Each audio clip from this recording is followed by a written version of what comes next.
Hello. Today we're going to look at some of the basics of the executive branch. Some powers the president has, some qualifications for president, just some of the basic stuff.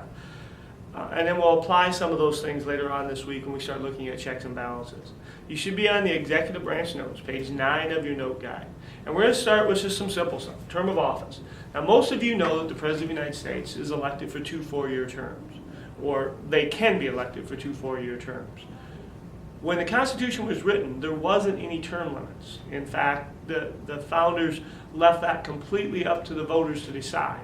Washington, the first president, wins 2 elections and decides that nobody should be president more than 2 terms, and then doesn't run a 3rd time. And that pretty much set the standard. There were a few presidents that tried to run for a 3rd term, but were all unsuccessful, until Franklin Roosevelt ran for president. He was elected in 1932, again in 36, again in 40, and again in 44. So he was elected to 4 terms. He died in 1945, and soon after that, the 22nd Amendment was passed. And the 22nd Amendment limited the president to 2 4-year terms. Okay, and that's been the case ever since. Now, a president can actually be president for a total of 10 years. But the only way that could occur is if they were vice president, the president dies, and they take over for 2 years, and then are elected 2 more terms. So that would equal a total of 10 years. If, however, they were vice president, president dies, they take over and serve 3 years of that first president's term, then they can only be elected 1 more time, because being elected twice would take them past the maximum years that you can be president according to the 22nd Amendment, which is 10 years. Okay, so most of us know 2 4-year terms is the max you can get, but there is a possibility of 10 years. Qualifications for president? Well, there isn't much. You have to be a natural born citizen, which means that you have to be a citizen at birth. It doesn't necessarily mean that you had to be born in the United States, but it means at your birth you were a U.S. citizen. And we do have some presidents, or people at least who ran for president, who were not born within the United States. John McCain was not. I think he was born in Panama when his dad was working in the Panama Canal. He was an admiral. But as long as you were an American citizen when you were born, which most of us are. There's a few in this room that may not be. And if you're not, you can never run for president. You can run for senator or governor or representative. You can be a Supreme Court justice, but you can never be president of the United States. You also have to be at least 35, and you have to live in the United States for a total of 14 years of your life. President gets paid a total of $400,000 a year. Now, I listed some other benefits up here, but you really don't need to know those. The $400,000 seems like a lot of money. It's probably a little bit more than you and I make. Well, as a teacher, I make more than $400,000, but you may make less than that.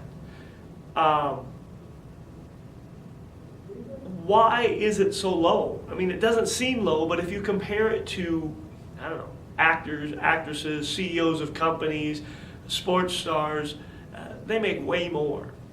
But there is a reason why we will always keep this number relatively low. And that reason is we don't want people running for president because they want to be rich. You know, I had a student once a few years ago. I asked them what they wanted to do. You know, when they graduate from high school, what's your goals? And that student said they wanted to be a doctor. And I go, why? You know, noble profession. Why do you want to be a doctor? And the kid said, because I want to be rich. And I'm thinking, that's the doctor I don't want to go to. If your motivation is money, rather than helping people, you know, caring for people, curing ills, I don't know if that's the kind of person I want to go to. The same thing goes for politicians. If your motivation is, hey, I want to run for president because I want to be rich, I don't know if you're the person for the job. I would rather have someone saying, I want to run for president because I really want to help this country. You know, this is what I really believe in. You know, so even though a president is a pretty important position, $400,000 seems like a lot. It really isn't in the whole scheme of things. Now, I get some other benefits that you can see up here, but that's kind of the key one that I want you to realize. Powers of the Vice President. Well, there are virtually none. We do have a Vice President of the United States. The Vice President is the head of the Senate, but they only get to break a tie, so they very seldom do that. In the history of the United States, 242 votes have been cast to break a tie. Joe Biden hadn't broken a single tie, hadn't had a chance to vote in the Senate in his first 5 years. The only other thing they can do is, according to the 25th Amendment, if the president is incapable of carrying out his duties, they can help decide if power should be transferred over. Now, the Constitution, when written, basically says that if the president is incapable of carrying out his duties, the vice president takes over. But it didn't specify how we determine that. So basically, it was if a president dies, then the vice president takes over. But what if the president was incapacitated? What if he was, had a stroke or a heart attack and was unable to perform his duties as president? What if there was an assassination attempt and the president was still alive but in a coma? What if? Well, there were these what ifs, and there were some concerns about that. So the 25th Amendment was passed and tried to clear up some of that. And basically what the 25th Amendment says is that if the president is incapable of carrying out his duties, for whatever reason, let's say he's in a coma, then the vice president, along with the president's cabinet, can compose a letter and then send it to Congress. And then Congress can determine if they want to transfer that power over to the vice president or not. And then if the president comes to and is now capable of carrying out his duties, they can take that power back and give it to the president. The president can also voluntarily give up power. And this has happened once. I believe it was the first George Bush was going in for surgery for something, a minor surgery, but he was going to be put under anesthesia. So he gave up power to the vice president. And I may be wrong in the president's here, but he gave up power to the vice president for a couple hours and then he took it back. But that's it for power. The only power the vice president has is preside over the Senate, and in the rare circumstance where the president is incapable of carrying out his duties, he can ask Congress to give power to him. That has never been used. Okay? But he has to be the same qualifications as president because he is next in line for the presidency.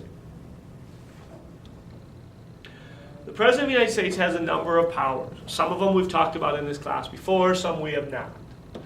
One of the powers the President has, probably the biggest power the President has, is Commander-in-Chief of the Armed Forces. Now that means that the President is the head of the military. They can't declare war. Remember, Congress has that power. And the President can't draft. And the President can't raise an army and a navy or fund the military. But the President is the Commander-in-Chief. They are the boss of everybody who's in the military. And what this also means is if war has been declared, the President carries that war out. Congress does not. So Congress can declare war, but they can't send a troop into battle. They can't order a bombing. They can't do any of that. The President takes over at that point. The President can hire and fire commanders. They do that, especially if you look at the Civil War. If you look at Lincoln, he hired and fired a number of commanders to lead the Union Army. But the President, because he is Commander-in-Chief of the Armed Forces, has the military at his fingertips. We say that the President is the most powerful man in the world, not because he has a lot of constitutional powers. Really, Congress has most of those, but because he has the military at his fingertips, and we have the most powerful military in the world. So what this means is the President can take military action without a declaration of war. If something comes up and the President wants to bomb somewhere, the President could bomb, I guess, Iraq tomorrow, or let's say Iran or North Korea, without congressional approval. Congress doesn't have to declare war for the President to use the military, but the President can't use the military for a long time without congressional approval. So for a limited amount of time, the President can take whatever action he wants. But if Congress refuses to fund that or to give him troops or whatever, he would be limited. But does have a lot of power. This is the big one the President has. The President can also issue pardons and reprieves.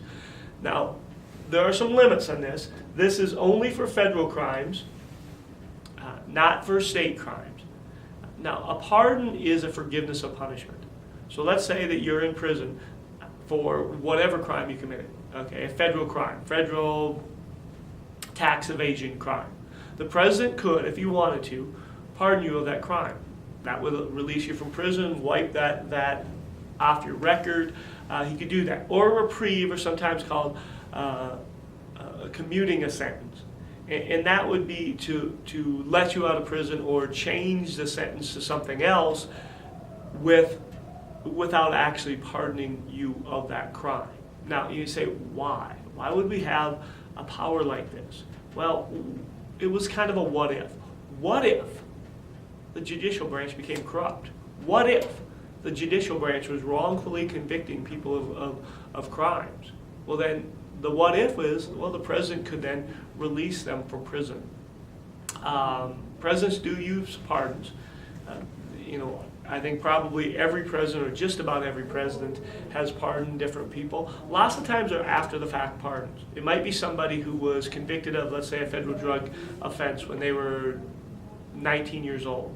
Okay, they served their time in prison. They were, and after they got out of prison, they served exemplary life. And now it's 30, 40 years later, or 20 years later, and they're asking the president to pardon them. The president may pardon them. It didn't take their punishment away. They already served their punishment. But what it does do is wipe it off their record. Okay? And that's when you see most pardons. But there are some famous pardons. The Confederates, everybody who fought in the Confederate War against the Union were pardoned by President Andrew Johnson. It's the same thing with Vietnam draft dodgers were pardoned after the Vietnam War. Probably the most famous pardon is Nixon. And Nixon resigned from president, and the new president, Gerald Ford, pardoned Nixon of anything that he might have done. Now, there's some controversial pardons, and there's some pardons that kind of fly under the radar. And you can look at a list of those. Just look up pardons online sometime, and you'll see tons of pardons. But for today, all I want you to know is that is a power the president has, and it is kind of a check on the judicial branch. The president can make treaties and appointments. Now, we've talked about this before. A treaty would be an agreement with, a foreign nation, and usually we think of peace treaties. An appointment is appointing someone to a position, appointing someone as a federal judge, appointing somebody as an ambassador, appointing somebody to a cabinet position or something like that. All treaties that the president makes must be approved by a 2/3 vote of the Senate. And again, we've talked about this before when we talked about the legislative branch. Okay, so a power the president has, but it's not an unlimited power. The other power, the power to make appointments, the Senate must approve those too. So the president has a power to appoint somebody to be a federal judge. However, if the Senate doesn't approve them with a majority vote, that person does not become a judge. If you notice these powers, they're all limited by a power that another branch has, or are limiting another branch. Okay, the president's commander-in-chief, but he can't declare war. The president can make a treaty, but it has to be ratified by the Senate. The president can make an appointment, however, it must be approved by the Senate. Now, that doesn't play into effect with pardons. Pardons, if a president makes one, nobody can do anything about it. But he can only do it for federal crimes, and it is to protect us from a judicial branch if it would go awry. Probably the biggest power the president has, at least on day-to-day stuff, is veto power. And we've studied this before too. Congress can pass laws, but after a bill gets through both the House and the Senate, it has to go to the president, and the president can sign that bill, or the president can veto that bill. But if the president vetoes that bill, Congress has the power to override the veto.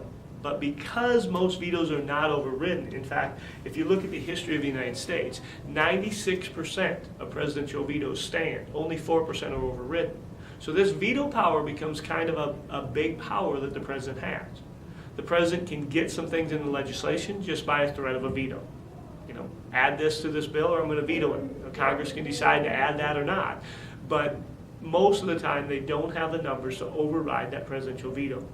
So the presidential veto is kind of an important power that he has. Like if you look at the House Republicans right now, they hate the Affordable Health Care Act, Obamacare, and they're trying to repeal it. But even if they could get it through both the House and the Senate to repeal that law, the President of the United States right now would veto that particular piece of legislation, would veto a repeal of his signature law.